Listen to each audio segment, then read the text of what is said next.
네, 안녕하세요. 전세 주식방송 UTV 맡은 GPD 고소입니다. 네, 지금 눈이 오는 관계로 잠깐 좀 이렇게 인프라가 좀 약간 그랬던 것 같습니다. 자, 잘 들으시죠, 여러분? 네, 자, 그러면 오늘 오라클 데이터베이스 12C 가용성 관점에서 그걸 짚어보는 시간이고요. 박대규 컨설팅 오라클 코리아에 모시고 지금부터 50분간 진행하겠습니다. 안녕하세요. 네, 안녕하세요. 네네. 한국 오라클 박대규입니다. 네. 자, 12C 네. 이가 나온 지가 꽤 됐는데 그래서 12C에서 여러 가지 것들이 나왔을 가용성 말고도 네네. 엄청나게 많은 것들이 나왔을 텐데 네. 어떤 것들이 기능들이 좀 몇백 개가 나온 거 아닙니까? 한 500개 정도가 500개. 나왔고요. 네네. 12C가 올해 7월 1일 날 이제 오픈이 됐습니다. 네. 저희 오라클 용어로 이제 GA라고 하는데요. 음. 뭐 제너럴 어베일러블을 하는 뜻으로 이제 되어 있고요. 네. 그래서 이제 한 500개 정도 이제 특징 중에 사실은 이제 여태 많이 들으셨겠지만 이제 그 중에서 제일 중요한 게 멀티 테넌트라고 하는 이제 네네. 옵션을 이제 많이 들으셨을 거고요. 그 중에서 이제 MAA 이제 그 소위 말해서 이제 HA라고 하죠. 이제 하이 어베일러블리티라고 하는 가용성 부분에 대해서 오늘 이제 설명을 이제 주로 이제 드리도록 하겠습니다. 네. 그래서 자, 가용성이라면 좀 더 구체적으로 가용성 좀 더 쪼개보죠. 네, 네. 네, 어떤 네. 가용성 어떤 거? 네. 네. 그 뭐 오라클을 쓰시는 이제 뭐 사용자분들 그 DBA 분들은 이제 가장 이제 많이 들으시는 것 중에 이제 가용성 중에 이제 RAC라고 하는 것들이 있어요. 네네. 사실은 이제 RAC 역시 12C에서 이제 많이 이제 인핸스된 부분들이 있습니다. 그래서 네네. 뭐 여러 가지 오버헤드가 줄었다든지 그리고 RAC의 여러 가지 기능들이 이제 추가가 됐는데 네. 이제 이번 세션에서는 그거는 이제 그 기본적인 이제 베이스로 깔고요. 네. 그래서 이제 다운타임을 감소시킬 수 있는 여러 가지 그리고 보통 이제 그 HA를 하시게 되면 이제 DR 사이트라고 하는 네네. 이제 그 복제 사이트를 운영을 하고 계시는데 그 복제 사이트에 대한 부분들까지의 HA도 많이 강화가 됐습니다. 네네. 그래서 이제 어떻게 됐냐면 가용성과 성능 간의 트레이드 오프를 이제 좀 더 제거하는 부분들 말씀을 드릴 거고요. 네네. 그리고 이제 복제 사이트를 운영할 때 저희 이제 오라클로는 액티브 데이터 가드라고 하는 제품으로 나가고 있는데 네. 그 부분들을 좀 더 빠르게 네네. 운영할 수 있는 이제 그런 부분들이 많이 추가가 됐습니다. 그래서 이제 이 부분 여러 가지들을 다 합쳐서 저희가 HA, 하이 어베일러빌리티가 아닌 맥시멈 어베일러빌리티 아키텍처라고 하는 부분으로 이제 제공을 하고 있습니다. 네. 그래서 이 맥시멈 어베일 아키텍처는 오라클에서 만든 아키텍처예요. 이 네. 이름도 네, 이름, 이름은 제너럴 네. 터미널로지가 아니라 그죠? 네네네. 그렇죠. 네. 그래서 뭐 사실은 이제 고객분들이나 이제 일반적으로는 이제 하이 어베일러빌리티라고 해서 이제 가용성이라고 네, 말씀을 그렇죠. 드리지만 네. 저희는 이제 그 화면 오른쪽에 보시면 액티브 레플리카라고 하는 네네. 부분으로 저희는 이제 복제 사이트를 액티브하게 쓸 수 있는 이제 그런 부분들까지 이제 저희가 네. 제공을 하고 있습니다. 그게 네. 11G까지의 액티브 데이터 가드였고요. 그리고 이제 아마 지난달에 아마 했을 것 같은데 이제 네네네. OGG를 통해서 이제 액티브하게 복제 사이트를 이제 보통 DR 사이트는 이제 조금 이제 네. 이제 잘 안 쓰거나 이제 그런 리드온리 형태로도 잘 안 쓰시지만 저희 쪽에 액티브 데이터 가드나 그리고 OGG를 통해서는 그쪽을 액티브해서 쓸 수 네. 있는 형태로 돼서 저희가 DR 사이트라고도 하지도 않고 액티브 레플리카라고 하는 네. 네, 그런 부분들로 이제 얘기를 하고 있습니다. 그래서 한마디로 뭐 쉬는 네. 곳이 없는 거네요. 네, 어느 그러니까 곳에서. 그렇죠. 저희 네. 이제 이제 보통 이제 C 클래스 분들이 이제 얘기하시는 것 중에 DR 사이트가 뭔가가 지금 일을 안 하고 있다라고 네. 하는 것에 대해서 좀 이렇게 컨선이 계신 분들이 계세요. 네네. 그리고 그쪽 부분들을 제대로 운영을 하게 되면 상당히 좀 비용들이 많이 듭니다. 네네. 그래서 그 부분들까지도 이제 리드 온리로 띄워서 뭐 보고서 작업이나 네. 그리고 이제 뭐 여러 가지 그 리드 온리 배치들을 이제 할 수 있는 그런 부분들을 저희가 이제 제공을 하고 있습니다. 네. 네. 자, 그러면 이제 실제로 12C에서 네. 가용성 관점에서 새로운 추가된 기능들을 하면 기존 네. 기능들이 어떻게 좋아졌는지 네. 하나하나 네. 한번 짚어보도록 하죠. 먼저 사실은 이제 요즘같이 24/7 뭐 실시간 기업 뭐 이런 말이 나오지 않습니까? 네. 이제 빨라야 되고 그렇죠. 지속적이어야 되고. 네. 네. 그럴 때는 이제 애플리케이션 영속성도 중요할 텐데. 네. 네. 기존에 어떤 문제가 있었는지 그거 좀 얘기 좀 해주시죠. 네. 네. 기존에서는 이제 기존의 장표가 나오는데요. 기존에 이제 이제 뭐 예를 들어 DB 쪽에 뭐 그럴 일이 있으면 안 되지만 네. DB 쪽의 노드를 RAC로 운영을 하고 계시다가 RAC 노드가 하나가 죽게 되면 네. 사실은 최종적인 고객은 에러라고 하는 메시지를 받게 됩니다. 네네. 근데 이제 저희가 그 부분들을 이제 좀 이제 11G부터 이제 처리하기 위해서 타프라고 하는 트랜스페어런트 어플리케이션 페일로버라고 하는 부분들을 이제 저희가 제공을 하고 있습니다. 네네. 그 부분들은 뭐냐면 셀렉트 부분들은 RAC 노드 하나가 죽어도 다른 노드에서 실행을 해서 이제 데이터를 이제 리트리브 해주는 네네. 데이터를 제공해주는 역할을 가지고 있었는데요. 12C에서는 셀렉트뿐만 아니라 네. 업데이트, 인서트, 뭐 딜리트, 인서트 부분까지 DB 쪽에서 에러가 난 부분들을 한쪽에서 에러가 나더라도 RAC의 다른 노드에서 그거를 캐치를 해서 네. 정확하게 실행을 해주는 것들을 이번에 이제 저희가 어플리케이션 컨티뉴티라고 하는 부분으로 네네. 이제 제공을 하고 있고요. 네네. 그래서 두 가지의 서브 컴포넌트로 제공을 하고 있습니다. 하나는 트랜잭션 가드라고 하는 프로그램 쪽에 API를 제공을 하고 있고요. 네네. 하나는 어플리케이션 컨티뉴티라고 하는 이제 DB 쪽의 피처를 제공을 하고 있습니다. 네. 그래서 예를 들어 이제 뭐 영화 예매를 하다가 네. 예매를 이렇게 쭉쭉쭉 하고 있었어요. 잘 하다가 마지막에 이제 한번 이제 딱 해서 이제 네. 뭐 어떤 이제 뭐 결제를 하거나 네. 이제 그런 순간에 이제 DB가 뭐 이상이 있거나 이렇게 됐을 때는 다시 치면 엄청 다시 이제 짜증나죠. 짜증이 나죠. 네. 이제 뭐 예를 들어 이제 뭐 그 영화관을 선택을 하고 그렇죠. 뭐 날짜 네네. 이렇게 선택을 해서 이제 결국 또 한 번 하게 되는데 음. 그렇게 됐을 때는 일단은 고객은 한 번 더 해야 되는 거고요.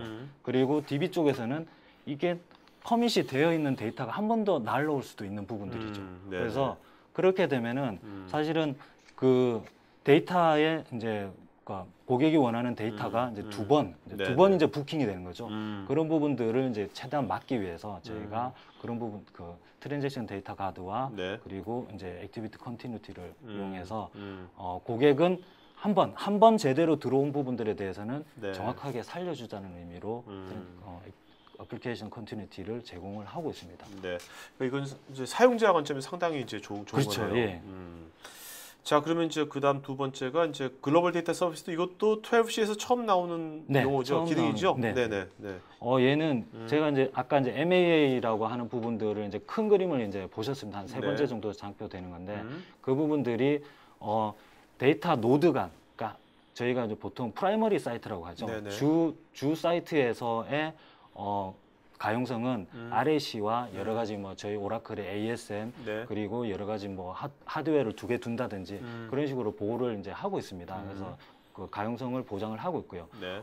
글로벌 데이터 서비스는 그 노드 간 그림을 보셔서 알겠지만 이제 네. 미국과 네. 그리고 이제 아프리카 네, 네. 그쪽에 이제 그 복제 사이트 간 RAC라고 보시면 됩니다. 네, 네. 그래서 좀 더 큰 의미의 오케이. RAC라고 보시면 되는 거죠. 네, 그래서 네. 그거를 이제 글로벌 데이터 서비스라고 하고요. 네. 지금 현재는 모든 데이터베이스들이 지금 이제 지역적으로 이제 지금 이제 그림은 좀 글로벌하게 나와 있지만 네.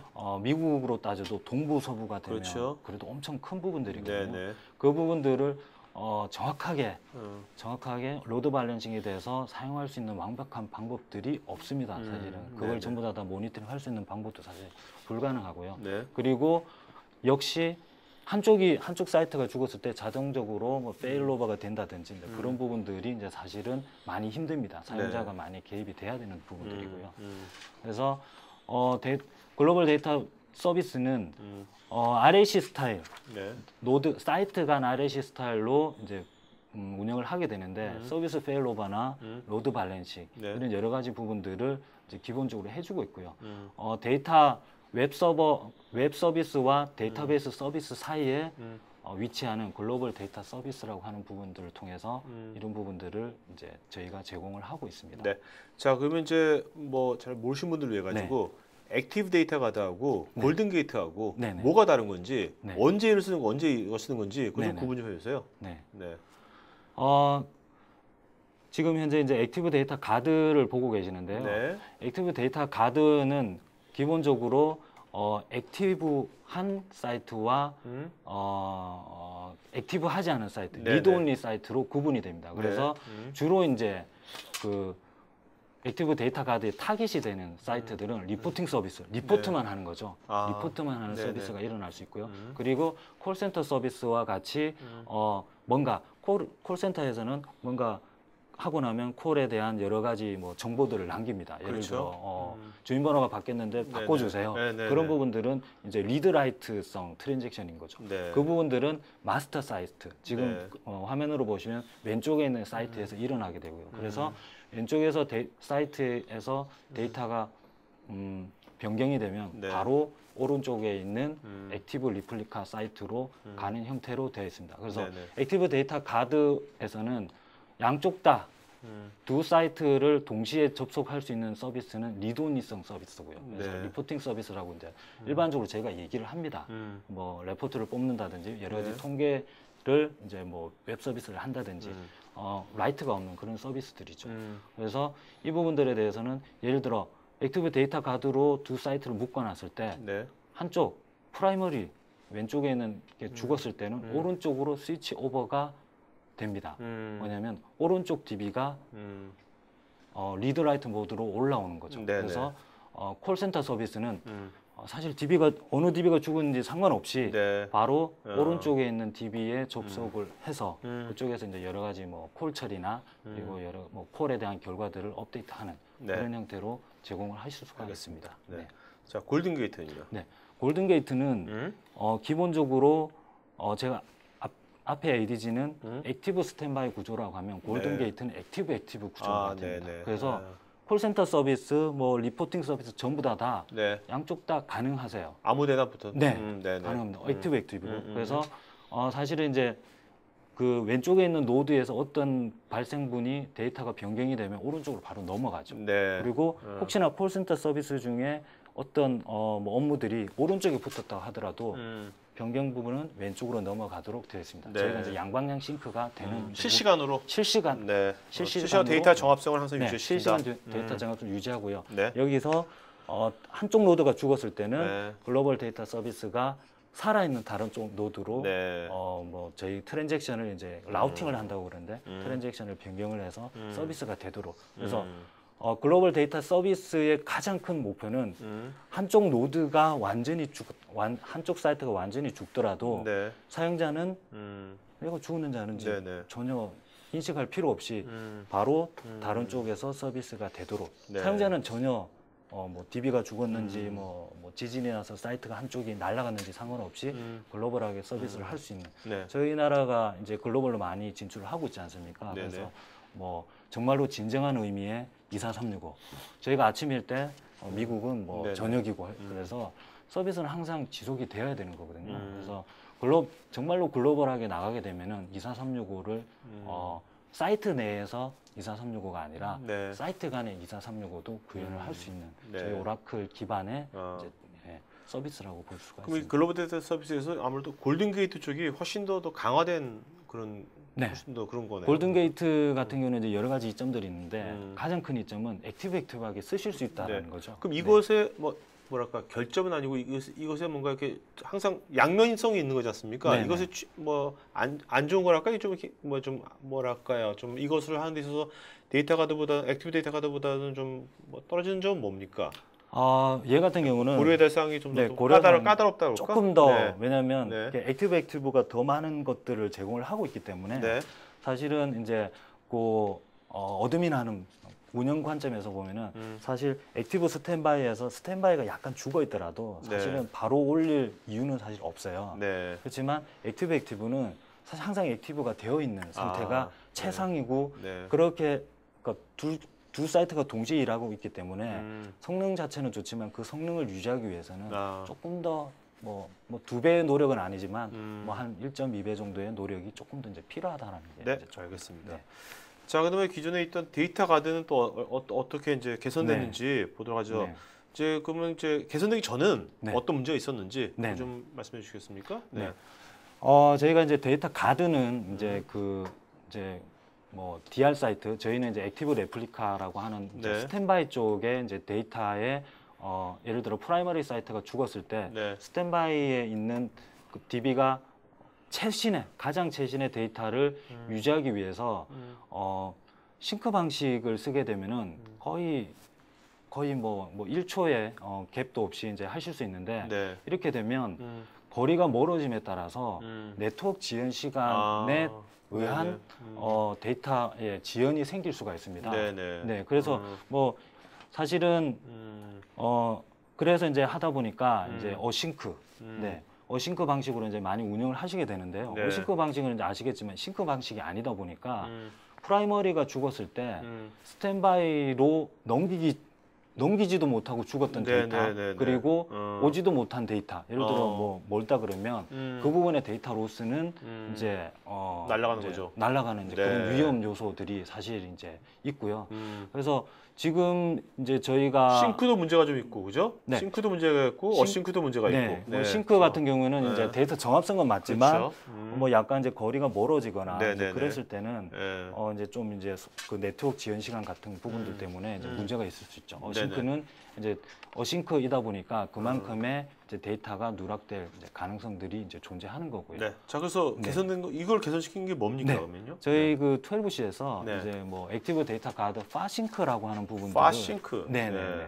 그러니까 싱크를 하는데 네. 이제 멀리 있는 데까지도 이제 싱크 개념을 넣은 겁니다. 아, 네네. 네. 근데 이제 사실은 이제 멀리 있는 걸 싱크를 하게 되면 기존의 ADG의 싱크 모드랑 다를 게 없지만 이제 가까운 데다가 가벼운 파싱크 노드를 하나를 이제 만드는 거죠. 아, 여기처럼. 네네네. 네. 그래서 되게 가벼운 오라클 엔진이 깔려 있는 거고요. 네네. 얘가 이제 DB가 떠 있거나 그렇지는 않습니다. 근데 중간에 이제 그 경유하는 형태로 이제 DB 그 인스턴스가 떠 있는 거고요. 네. 그래서 프라이머리와 파싱크 사이에는 싱크 모드로 운영을 하고요. 네. 그리고 파싱크와 스탠바이 아. 저건 이제 어싱크로 운영을 하게 네, 되는 네. 거죠. 예를 들어 뭐 프라이머리가 만약에 죽었다고 하더라도 파싱크에는 프라이머리와 동일한 이미지가 있기 때문에 있으니까. 여기서 그 스탠바이 쪽으로 다 넘어간지를 확인을 하고 네. 올리게 되면 저희가 궁극적으로 원하는 제로 데이터 로스라고 하는 부분들을 이제 만족시킬 수 있는 이제 그런 부분들이고 그래서 이제 가용성과 성능 간의 이제 네. 트레이드오프를 이제 많이 줄일 수가 있습니다. 네. 그래서 파싱크는 이제 최상의 데이터 보호 이 말은 뭐냐면 데이터 로스가 없다라는 네. 말이고 최소의 성능 역량이라고 하는 것은 어차피 싱크를 하지 않고 어싱크로 싱크 플러스 어싱크 방식이기 때문에 네. 성능의 영향, 뭐 예를 들어 네트워크 지연으로 인한 여러 가지 성능 영향이나 그런 부분들이 최소화될 수 있습니다. 그리고 뭐 비용 자체가 기존의 ADG를 비용 구축할 때랑 파싱크 노드 인스턴스 하나만 더 두는 거기 때문에 네. 사실은 뭐 비용이 그렇게 많이 증가되거나 그렇지는 않고요. 그리고 현재 데이터 가드 어싱크 방식과 이제 유사하게 네. 뭐 별 저거 어려움 없이 뭐 ADG를 잘 쓰셨다 그러면 네. 쓰실 수 있는 거고요. 아까 그 파싱크가 네. 어떤 경우는 거리가 되게 멀면 파싱크가 두 개가 될 수도 있는 네, 겁니까? 릴레이도 가능합니다. 네네. 네. 네. 네, 그리고 이제 이 장표는 사실은 이제 그 스탠바이를 하나를 두는 게 아니라 캐스케이드 형태로 두시는 경우들도 있어요. 네. 그러니까 뭐 어떤 경우다로 말씀드리긴 뭐하지만 비즈니스 케이스상으로. 네. 그래서 이렇게 했을 때는 11문제에서는 프라이머리에서 스탠바이로 일단 데이터가 가고 나서 거기서 로그 스위치가 일어난 다음에 네. 그 로그 스위치가 스탠바이 2로 가는 형태로 되어 있었습니다. 네네. 그러다 보니까 네. 스탠바이 2는 항상 스탠바이 1보다 한 스텝이 느린 거죠. 네네. 그래서 이제 그 로그 스위치가 완료가 되지 않으면 사실은 이제 스탠바이 2는 스탠바이 1에 온 데이터를 반영하지 못하는 네. 그런 경우들이 생겼습니다. 그래서 잘못하면 그것이 데이터 로스도 발생할 그렇죠. 수 이제 있는 그 거고. 부분들의 그 불일치로 인한 데이터 로스가 이제 생길 수 있었던 부분이고요. 네네. 이제 12C에서는 사실 이제 그 부분들을 많이 없애가지고 프라이머리 그 스탠바이 1이랑 스탠바이 네. 2가 거의 동시에 넘어가는 형태로 되어 있습니다.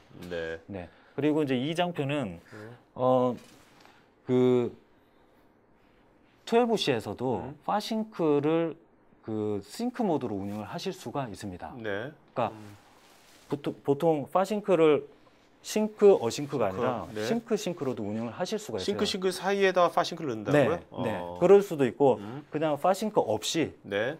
두 노드를 싱크 모드로 운영을 하시는 경우도 있으실 테죠. 네네. 그거를 저희가 패스트 싱크라고 새로운 용어를 만들어냈는데 네. 싱크 모드, 그러니까 ADG의 11G의 ADG에서는 싱크 모드를 하게 되면 제가 아까 말씀드렸던 여러 가지 뭐 네트워크 지연이나 이런 부분들이 사실은 이제 그 데이터 로스가 발생할 수 있는 부분이었고요. 네. 그래서 위쪽 부분은 지금 현재 11G가 지금 채택하고 있는 방식입니다. 그래서 이렇게 쭉 보시면은 1번, 2번, 네네. 3번, 4번 다음이 끝나고 난 다음에 스탠바이에서 스탠바이 RFS가 네. 저쪽 프라이머리 NSS로 보내는 형태로 되어 있죠. 네네. 그래서 그렇죠.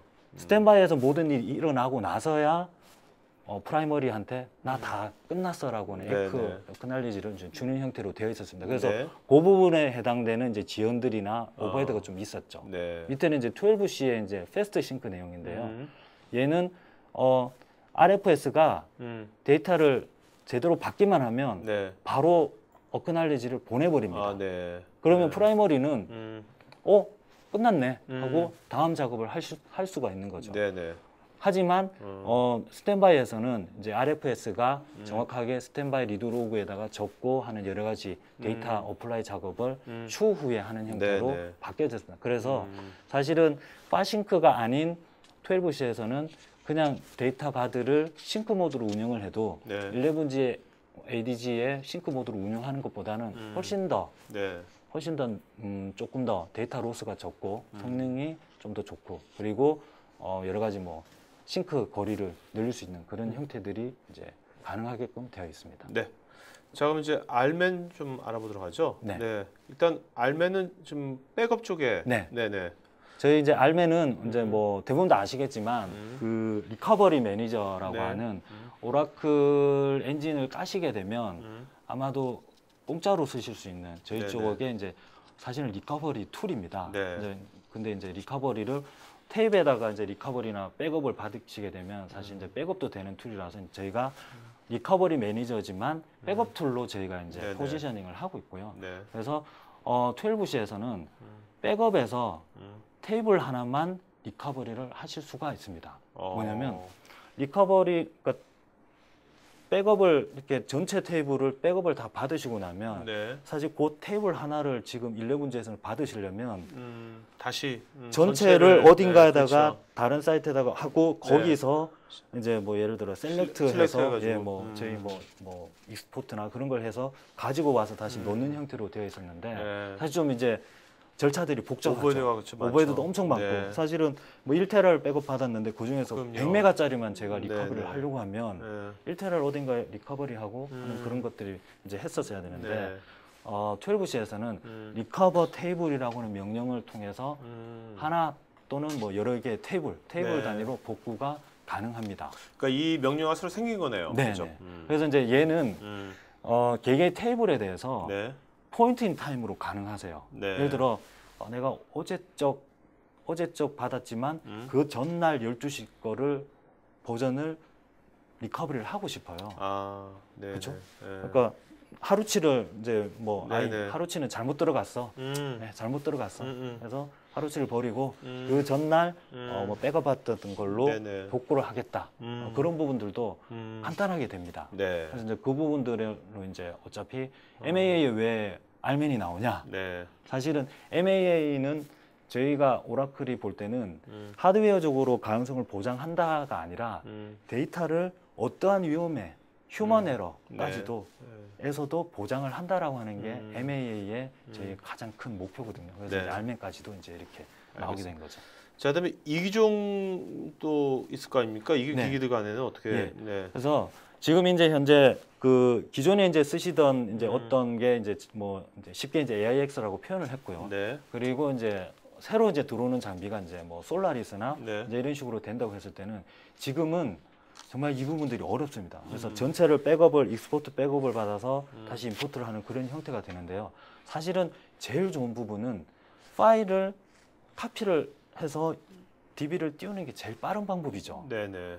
데이터를 익스트랙트해서 논리적으로 익스트랙트해서 그렇죠. 다시 논리적으로 붙는 것보다는 네. 물리적으로 컨버전을 해서 갖다 놓고 DB를 띄우는 게 제일 빠른 네네. 방법입니다. 네. 근데 이게 OS가 다르게 되면 사실 ND양이라고 하는 게 틀려지게 되면 이제 데이터를 이제 이렇게 적었던 부분이랑 타깃이 되는 부분이랑 인식을 못하는 경우들이 이제 생기게 네네. 되는데 그 부분들을 알맨을 통해서 좀 마이그레이션 절차를 단순하게 할 수 있는 네. 이제 그런 부분들을 제공을 하고 있습니다. 네. 12C에 이제 인핸스된 내용이고요. 네. 자, 또 12C에서 우리가 패키지로 바뀌어진 게 이제 멀티 테넌트 개념이 있지 않습니까? 네네. 네, 뭐 PDB도 나오고 뭐 네네. 어떤 DB가 나왔는데 네. 그런 것들에 대한 어떤 백업과 리커버리도 어떻게 네네. 됐는지 그걸 좀 말씀 예. 좀 해주시죠. 뭐 12C를 이제 하도 이제 많이 들어오셔서 알겠지만 PDB라고 하는 게 사실 이제 플러거블 이제 DB라고 하는 거고요. 네. 그래서 이제 플러거블 DB를 이제 감싸고 있는 놈이 이제 CDB라고 저희가 하는데 네네. 지금 현재 11G 쓰시는 그 부분들은 CDB라고 보실 수가 있어요. CDB를 이제 12C 개념으로 이제 컨버전하면 CDB를 RAC로 지금 쓰시고 계시는 거고요.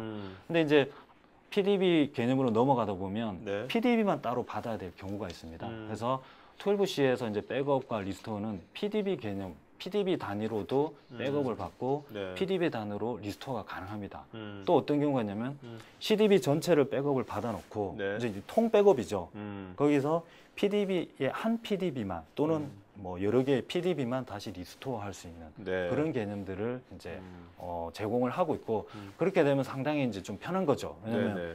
전체를 받았다가 일부분만 리커버리도 가능하고 네. 그리고 뭐 여러 가지들 네, 전체를 다시 갖다 놓는 것도 가능하고 그런 부분들을 가지고 있습니다. 또 하나 이제 PDB를 이제 포인트 타임 리커버리로 또 이제 가능한 부분이죠. 네.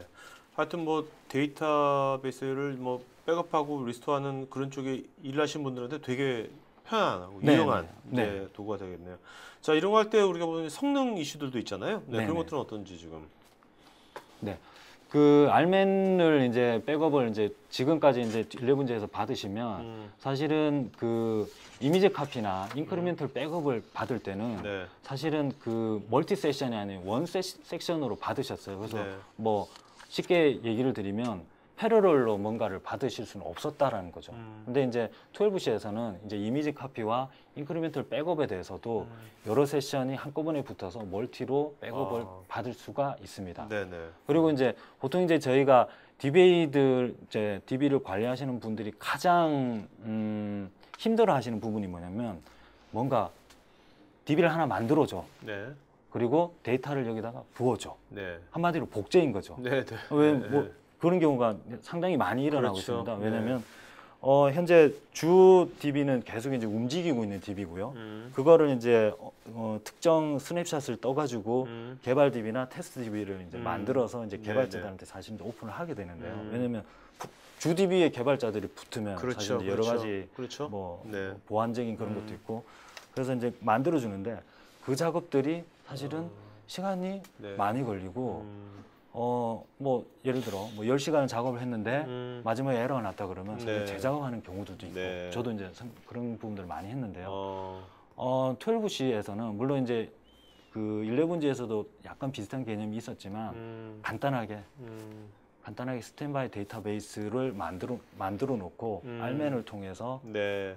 복제나 거기다가 바로 리커버리를 전체를 음. 리커버리를 할 수 있는 그런 부분들을 제공을 하고 있습니다. 그래서 네. 알맨에 어떻게 보면은 신기능이자 이넨스먼트라고 이제 볼 수가 있죠. 네. 그리고 이제 그거를 할 때 뭐 압축을 하거나 그리고 여러 가지 뭐 패러럴 능력을 가지고 성능을 좀 더 빨리 할 수가 있습니다. 시리얼하게 네. 하는 게 아니라. 네. 그러니까 이게 어떻게 보면 이제 DBA의 네. 뭐 여러 가지 이제 뭐 역할 중에서 특히 뭐 차세대라든지 뭔가 네. 바뀔 때 개발자 쪽에서 뭔가 하려면 개발 환경을 맞춰 네. 해주는 게 DBA 역할이잖아요. 그렇죠. 네. 그런 것들이 엄청나게 사실은 개발이 처음에 막 시행착오를 막 하면 DBA 엄청나게 그것이 고통스러운 작업일 수도 있는데 네. 그런 것들이 12C 들어와가지고 되게 많이 네. 이제 경감된 거네요. 네. 보니까. 네. 이제 뭐 차세대 할 때 DBA들이 많이 좀 좋아지는 세상이 온 겁니까 그러면? 일단 좋아졌고요. 네. 그리고 이제 운영할 때도 사실은 이제 그 정기적으로 또는 주기적으로 사실은 6개월 전 데이터를 예를 들어 그 개발자한테 오픈을 해서 새로 개발을 하라 그러면 사실은 데이터 입장에서는 6개월 전 데이터를 가지고 새로운 업무를 만드는 그런 형태가 되기 때문에 사실은 뭐 차세대나 이렇게 정말로 차세대라고 하는 거는 일단 모든 사람이 다 힘들고 힘들다라고 하는 거를 다 밖에서 인정해 주는 그런 일인데 운영은 사실은 네. 어 그렇죠. 그냥 기본적으로는 잘 돼야 되고 네. 잘 안 되면 사실은 그 인프라 쪽 하시는 분들은 뭐 DBA뿐만 아니라 네. 서버 담당자, 네트워크 네네. 담당자 분들은 사실은 문제가 생기면 너희 못했어. 왜 이랬냐. 근데 사실 계속 지속적으로 운영이 잘 되고 있으면 그 부분들에 대한 거는 당연하지라고 하는데 네. 사실 그 당연하지 하는 부분이 이런 데이터를 복제를 해주거나 네. 데이터를 뭐 다른 데다가 뭐 제공을 하거나 다른 데서 온 데이터를 넣거나 그런 그렇죠. 부분들이 이제 버든이 많이 되는데 사실은 그 부분들이 엄청나게 그렇죠. 뭐 주로 이제 토요일 날 일어나는 작업들이 많고요. 네. 그러다 보니까 그러니까 아무래도 상대방 힘들죠. 그냥 데이터 얹어줘요. 이거 좀 네네. 만들어줘. 네. 한마디 한 문장이지만 그죠? 그것이 네. 실제 현실은 그렇지 않다는 거죠. 한 문장이 뭐 네. 보면은 뭐 예를 들어 2박 3일 걸리는 작업일 수도 있는 거죠. 네. 네. 그 부분들을 조금 더 이제 알맨이나 여러 가지 저희 오라클 툴을 통해서 좀 더 좀 쉽게 네. 쉽고 빠르게 됐다라고 네. 하는 게 이제 신기능입니다. 하여튼 뭔가 기업 IT 환경에서 뭔가 음지에서 네. 묵묵히 일했던 분들한테는 되게 좋은 네. 네, 것 같습니다. 자 이제 ASM은 예전에도 있었던 건데 네. 앞에 이제 플렉스라는 말이 붙었어요. 네. 이게 어떤 도대체 예전에 그럼 ASM은 네. 플렉서블하지 않다는 뭐 의미가 있는 것 같은데 네네. 뭡니까? 네. 네. 사실은 뭐 ASM을 이제 그 지금 이제 꺼려 하시거나 또는 이제 ASM을 고려를 하면서도 이제 사실 못하는 부분들이 이제 관성적인 측면에서 기존에 네. 안 썼는데 왜 이번에 써야 돼? 뭐 네. 이런 부분들도 있었고요. 네네. 그리고 이제 플렉스 하지 않다라고 하는 부분들이 뭐냐면 지금 DB 노드가 서버 하나에 DB 인스턴스와 ASM 인스턴스가 동시에 떠 있어야 됩니다. 네네. 근데 이제 예를 들어 DB 인스턴스는 살아 있는데 ASM 인스턴스가 이게 뭐 어떤 네. 이유로 죽게 네. 되면 오케이. 사실은 노드 1이라고 하는 데서 DB 서버가 제대로 일을 못하는 꼴이 되는 거죠. 그래서 ASM이 인스턴스와 DB 인스턴스를 같이 관리해야 되는 네. 그러니까 이중적인 그런 게 되는 거죠. 그래서 이제 12시에서는 1대1 서버 매칭, 그러니까 DB 인스턴스와 ASM 인스턴스가 같은 노드에서 1대1로 매칭되면 사실은 여러 가지 문제나 이런 것들이 있을 수 있기 때문에 네. 1대1 매핑을 제거를 했습니다. 그래서 이제 그림에 보시면 노드 1번은 노드 2번의 ASM 인스턴스를 가지고 네. 밑에 있는 디스크 그룹 1과 2에 있는 네. 데이터를 서비스를 제공을 하고 있죠. 네네. 그럼 마찬가지로 5번은 4번에 있는 ASM 인스턴스를 참조할 수가 있습니다. 네네. 그래서 이제 이렇게 해서 하다 보면 어떻게 보면은 이제 예를 들어 ASM 인스턴스가 만약에 그래도 죽으면 어떡할래? 네. 그랬을 때는 오라클 RAC와 비슷하게 2번이 만약에 죽었다고 하면 2번은 3번을 참조를 하고 네. 아까 1번이 2번을 참조했기 때문에 네. 1번이 다시 4번을 참조하게끔 아, 네. 그리고 그러다 보니 그리고 이제 4번이 노드가 많이 걸리니까 5번에 ASM 인스턴스 하나 더 띄워서 서비스를 할 수가 있죠. 네네. 그래서 이 부분들이 전혀 고객들, 최종 사용자들한테는 장애다. 그런 부분들이 없이 ASM이 이런 식의 작동을 함으로써 네.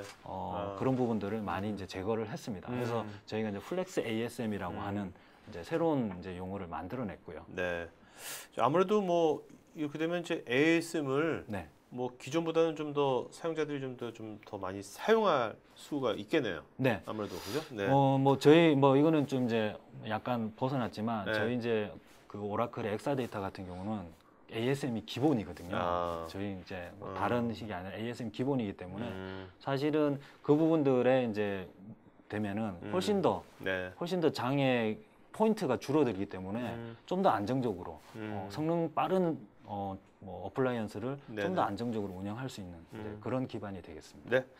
자, 그러면 지금까지 Q&A 하기 전에 잠깐 좀 브리핑해 주시고요. 네. 네, Q&A 시간 갖도록 하겠습니다. 네. 네. 뭐 여태 이제 말씀드린 거 말고 이제 그 사실은 이제 향상된 기능들이 몇 개가 더 있어요. 네네. 그래서 이제 뭐 데이터 파일을 온라인으로 무브를 하실 수가 있고요. 그리고 이제 테이블을 재정의를 할 때 사실 성능이 좀 안 나거나 뭐 안 되는 부분들이 훨씬 더 빨라졌습니다. 네. 그래서 뭐 예를 들어 PK가 2개 있는데 3개로 만든다든지 이럴 때는 서비스가 중단이 되는 게 아니라 온라인 데피니션이라고 하는 부분들을 가지고 네. 하실 수 있었는데 좀 더 빠르고 좀 더 안정적으로 할 수 있고요. 그리고 파티션을 11G까지는 파티션을 하나 단위로 조작이 가능했었는데 한 번에 여러 파티션을 뭐 드랍을 한다든지 네네. 스플릿을 한다든지 하실 수가 있고요. 그리고 뭐 온라인으로 오퍼레이션, 무브 파티션이나 이런 부분들 이제 11G에서 약간 안 되던 부분들이 거의 대부분 다 네. 온라인으로 가능해졌습니다. 네. 그리고 이제 중요한 것들 데이터 가드나 뭐 백업이나 그것들은 사실은 지금은 시스템 유저로 들어가서 하셨어요. 뭐냐면 백업하는 사람이 시스템 유저로 들어가서 백업이 아닌 다른 식의 행위를 하게 되면 네, 그렇죠. 그래서 그 롤들을 분리를 했습니다. 그래서 아. 그게 시스 디지와 시스 백업이라고 하는 부분으로 네. 네. 그래서 얘는 가용성에 넣은 이유가 뭐냐면 이 사람들이 들어가서 혹시나 명령어를 잘못 던지면 가용성에 치명적인 문제가 네네. 생기죠. 네. 그래서 가용성 앤드 얘는 이제 어떻게 보면 보안에 좀 더 보안의 측면에서도 이제 향상되어 있는 부분들이 있습니다. 네. 네. 뭐 여태 이제 뭐 여러 가지 뭐 파싱크, 뭐 어플리케이션 컨티뉴티 그리고 뭐 알맨 그리고 여러 가지를 말씀드렸고요. 그래서 지금 현재 11G나 10G보다도 좀 더 정교하고 성능 좋은 그리고 관리가 편한 하이 어벨러빌리티 저희 네. 오라클용으로 MAA라고 하지만 그거를 이제 제공을 하고 있습니다. 그래서 다운타임이 훨씬 더 적어지고요. 예를 들면 네. 플렉스 ASM 같은 경우 그리고 생산성이 좀 더 여태 똑같은 거를 구현을 하더라도 좀 더 빠르게 그리고 좀 더 적은 스텝으로 구현이 가능하도록 이제 많이 향상이 되었습니다. 그리고 파싱크나 여러 가지 부분들 성능과 안정성의 균형에 대한 고민이 많이 이제 제거가 되면서 좀 더 ADG나 저희 쪽의 HA 솔루션을 좀 더 이제 프렌들리하게 네. 이제 적용할 수 있는 그런 부분들의 대응을 말씀을 드렸고요. 네. 자, 그러면 이제 Q&A 시간 갖도록 하겠습니다. 잠깐만요, 여러분. 자, 김지호님, DR에는 데이터 유입 변경이 없는 구조에서 OGG 연동 시 양방향 구조, 단방향 구조 중에서 어느 구조가 더 효율적일까요? 성능 측면과 안전성 측면에서 말씀해 주십시오. 네, OGG는 저희가 기본적으로 단방향, 양방향 다 지원을 하고 있습니다. 네. 그래서 사실 이제 저희가 그 이제 프로젝트나 여러 가지 이제 고객들 사이트를 보게 되면 둘 다 가능하지만 단방향을 저희가 권고를 드리고 있어요. 네. 왜냐하면 데이터의 그러니까 그 한쪽에서 다른 쪽으로 일단 그 데이터가 적용되는 그 부분들이 데이터의 인테그레이션 부분에서 나중에 이제 데이터가 틀린데 얘네들 왜 이래? 정합성은 맞지만 네. 업무적으로 한쪽에서만 그룹 바이 하거나 썸을 하게 되면 사실은 그게 좀 더 이게 알아보기가 쉽거든요. 그래서 네네. 양방향은 저희가 특이한 경우가 아니고서는 사실은 이제 좀 적용을 단방향으로 저희가 네. 많이 이제 권고를 드리고 있습니다. 네. 또 이분께서 액티브 가드에서도 갱신된 정보는 아카이브로 그 파일에서 추출해서 보내는 구조인지요. 그렇다면 아카이브로 로그 파일에 대한 보관기간이나 삭제하는 정책은 어떻게 가져가야 할까요? 네.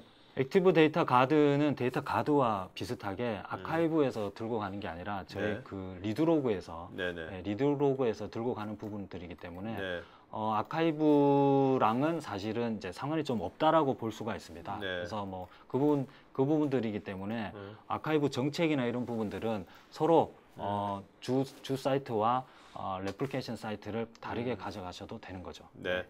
자, 여러분 지금 게스트이신 박대규 컨설턴트님 제가 이메일 어드레스 지금 다 저기 댓글창에 제가 썼으니까요. 나중에 여러분들 뭐 지금 나중에 이메일로 보다 추가 정보라든지 지원 같은 거는 이메일로 주시기 바랍니다. 정재훈님, 액세스의 빈도가 높은 데이터들도 있고 거의 액세스가 이루어지지 않은 데이터들도 있습니다. 액세스가 거의 이루어지지 않는 데이터들도 언젠가는 액세스가 이루어지기에 이런 액세스 데이터들을 효과적으로 대응할 만한 매니지먼트 툴이 있는지요? 이거는 뭐 MAA랑 좀 상관없지만 네. 저희 오라클 12C에서 이제 기능 중에 하나가 액티브 데이터 옵티마이제이션이라고 하는 기능이 이제 추가가 됐습니다. 네네. 뭐냐면 사실 이제 그 ILM 이제 지금 이제 주로 ILM 쪽을 이제 많이 이제 요즘 이제 어프로치를 많이 하시는데요. 네. 기본 컨셉은 데이터가 셀렉트되고 업데이트되고 인서트되고 하는 부분들을 DB 내부적으로 가지고 있습니다. 네. 그거를 이제 제가 힙맵이라고 하는데요. 네. 그래서 힙맵을 보시게 되면 억세스가 많이 되는 것들은 빨간색으로 이제 표현을 하고요. 억세스가 안 되는 것들은 파란색으로 표현을 하고 있습니다. 그래서 지금 현재 아마 그 정재훈 씨 이외에 다른 이제 모든 DBA들이 어떻게 하고 있냐면 데이터들을 이제 뭔가 컴프레션 하거나 이런 부분들, 오래된 데이터들은 이제 컴프레션을 많이 해놓겠죠. 네네, 그렇죠. 그 부분들을 이제 수작을 하고 계실 거예요. 그렇게 되면 이제 그러다가 또는 이제 어떤 거는 지워버리는 경우도 있겠죠. 네, 뭐 안 쓰는데 근데 뭐 10년 전 데이터도 내놔. 그러면 사실은 이제 백업 받은 데서 올리거나 이제 그런 식으로 하는데 저희 12C에서는 그 부분들을 DBMS가 자동적으로 캐치를 하고 있습니다. 그래서 이제 정책만 정해 주시면 돼요. 예를 들어 셀렉트가 30일 그러니까 사람이 이상. 할 필요가 없는 거네요. 네네. 정책은 이제 사람이 정책만. 예를 들어 셀렉트가 30일 이상 일어나지 않는 부분들은 압축을 해라. 네, 압축을 해라라고 하고 그리고 1년 정도 사용하지 않은 것들은 좀 그 저희가 스토리지를 이제 여러 단계로 이제 두실 수가 있어요. 좀 이제 좀 계층화 시켜가지고 느린 스토리지에다가 SSD도 쓸 수 있고 뭐 느린 스토리지에 있는 테이블 스페이스에다가 옮겨라고 하는 부분들을 정책을 정해줄 수가 있습니다. 그 정책을 정해주시면 일단 그렇게 가겠죠. 근데 뭐 방금 이제 얘기하셨다시피 오래된 데서 셀렉트를 했어요. 그렇게 되면 다시 빠른 디스크나 또는 압축을 풀어서 서비스를 하는 그런 기능들을 12C에서 제공을 하고 있습니다. 그래서 뭐 관심이 있으시다면 그 부분이 액티브 데이터 옵티마이제이션이라고 하는 저희 쪽의 옵션이고요.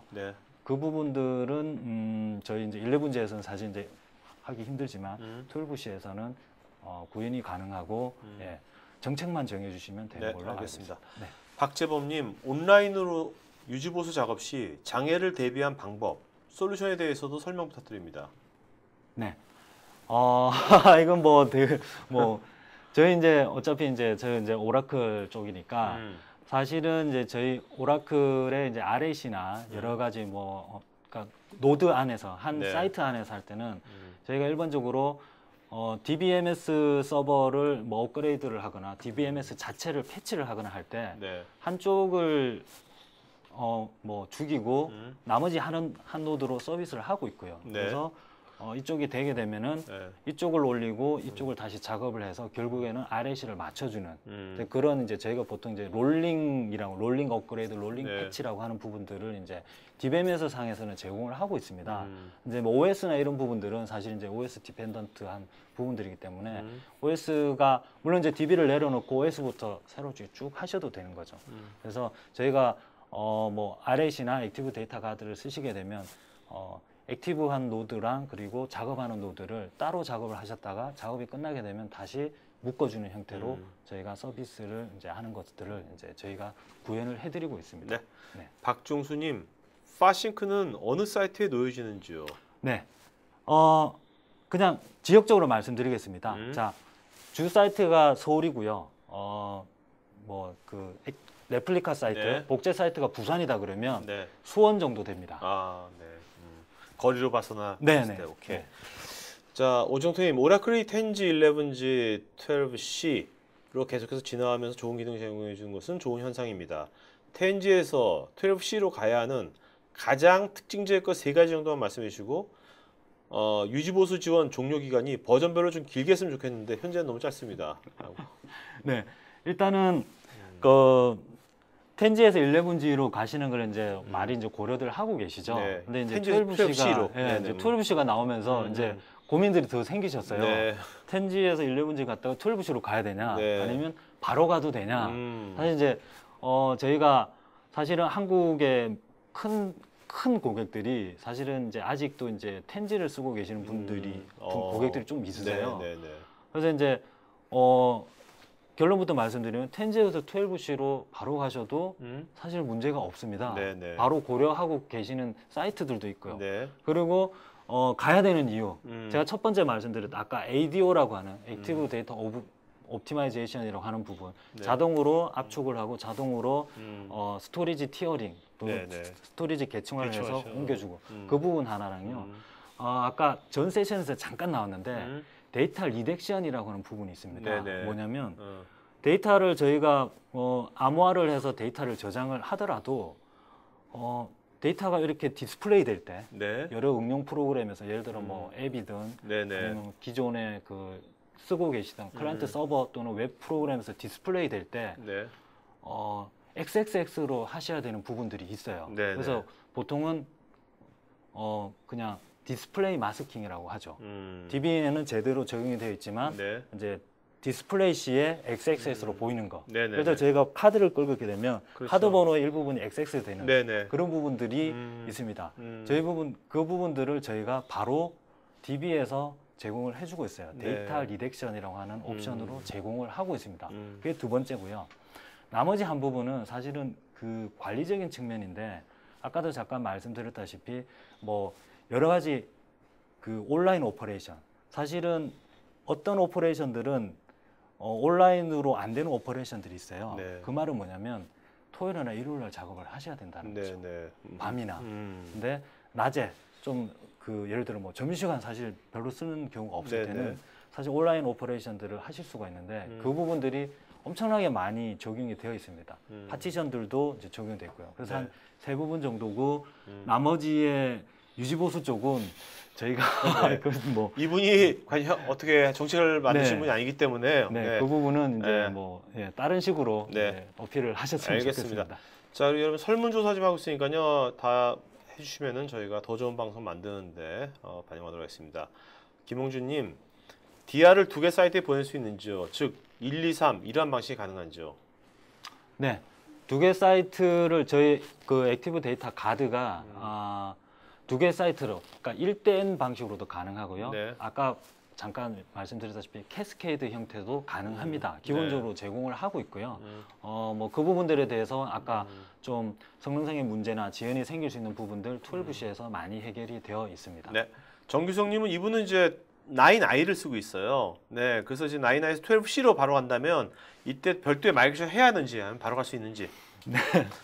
사실은 그 지금 9i에서 12C로 가는 이슈랑 9i에서 10G로 가는 이슈랑 똑같습니다. 뭐냐면 10G, 11G, 12C는 사실은 그 SQL을 이제 거의 처리하는 게 SQL 뭐 92, 99 정도만 되면 되는데 사실 9i는 9i에서 돌아가던 SQL 중에 일부가 10G에서 에러나는 경우들이 있어요. 아, 네. 그래서 한 번은 정말 진짜 뼈아픈 작업을 좀 하셔야 되는 게 그 부분들이 예를 들어 뭐 그룹 바이나 아니면 뭐 커넥 바이를 했을 때 약간의 그 에러나 디스플레이 오더라도 하는 것들이 네. 조금 이제 차이가 날 수 있습니다. 하지만 10G로 가실 거면 12C로 하는 게 12C로? 예. 네.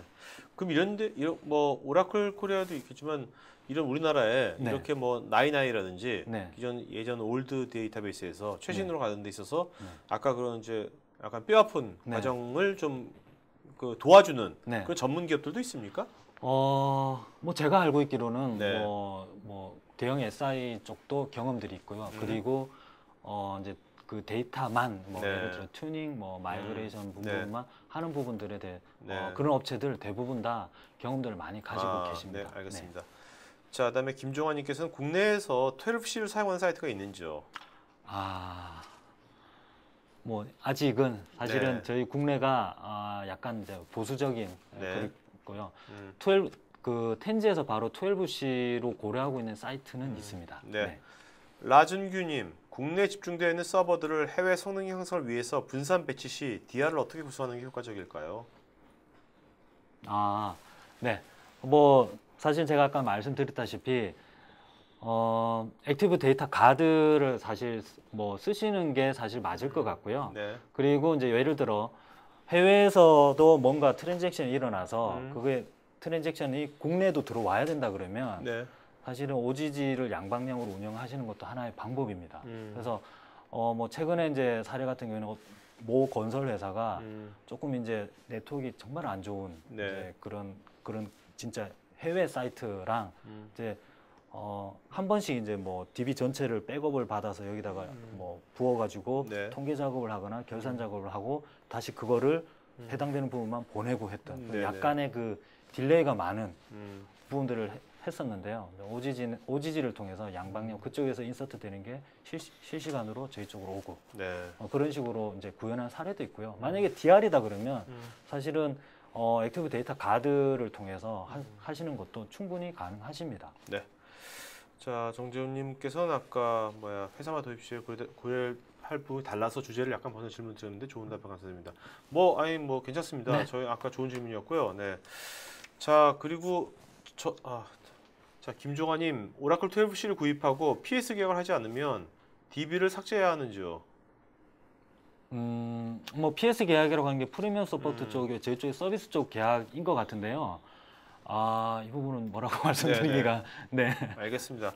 저도 마지막 질문하면요. 네. 지금 이제 이게 12C 때문에 DB도 되게 많이 진화했잖아요. 데이터베이스도. 네. 그렇다면 이제 DBA 있잖아요. 여기 네. DBA 많으실 텐데 DB 네. 운영자들 관리자들은 앞으로의 뭐랄까요? 이렇게 데이터베이스 이렇게 진화할 때 이제 DBA들은 어떻게 처신 아니면 어떻게 해야 될까요? 네. 어떤 기회와 어떤 그 리스크가 있는 건지 네. DBA 그냥 개인적인 의견, 이거 오라클의 입장이 아니라 개인적인 네. 의견. 네. 저 개인적인 의견은 사실 오라클이 이제 저는 이제 오라클 사실 이제 7부터 썼습니다. 어우, 야. 네, 이제 뭐 8화에 9화에 뭐 이런 아니, 식으로, 네. 그 뭐야, 그 연세가 별로 안 보이시는데 왜 세븐부터?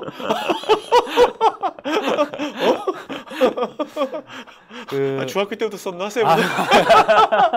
감사합니다. 그래서 사실은 DB가 자동적으로, 그러니까 저희가 사실은 이제 뭐 아마도 이제 뭐 저희 쪽에 AWR이나 ADDM이라고 하는 이제 그런 용어들 많이 이제 아마 들으셨을 거예요. 네. 그래서 그 앞에 있는 A가 사실 오토매틱의 A입니다. 네네. 그래서 DB가 자가 진단 또는 자기가 뭔가를 하는 일들이 12C에 오면서도 훨씬 더 많아졌습니다. 네. 그 말이 뭐냐면 사실은 DBA가 하는 일 중에 뭐 이런 말 들으시면 뭐하지만 좀 반 이상이 사실은 어떻게 보면은 뭐 스키마를 유지를 한다든지 그런 네. 부분들이 사실 많이 일어나고 있어요.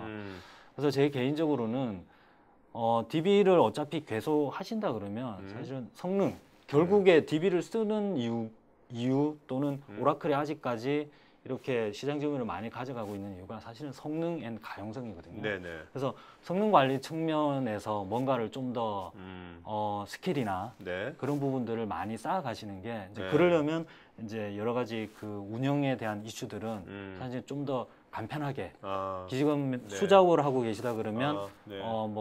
저희 오라클 제품은 엔터프라이즈 매니저지만 엔터프라이즈 매니저와 같은 좀 자동화된 네네. 그렇죠. 네. 그러니까 뭐 DBA들이 하는 일을 그러니까 뭔가 이렇게 상하를 나눌 수는 없지만 그래도 가장 이제 고급스럽거나 네. 힘든 일 중에 하나가 시간 네. 대비 힘든 일 중에 하나가 뭐 튜닝이나 여러 가지 성능을 계속 유지하는 거 그리고 가용성을 유지하는 부분들인데 거기에 시간을 많이 할애를 하기 위해서는 사실 일반적인 작업들은 네.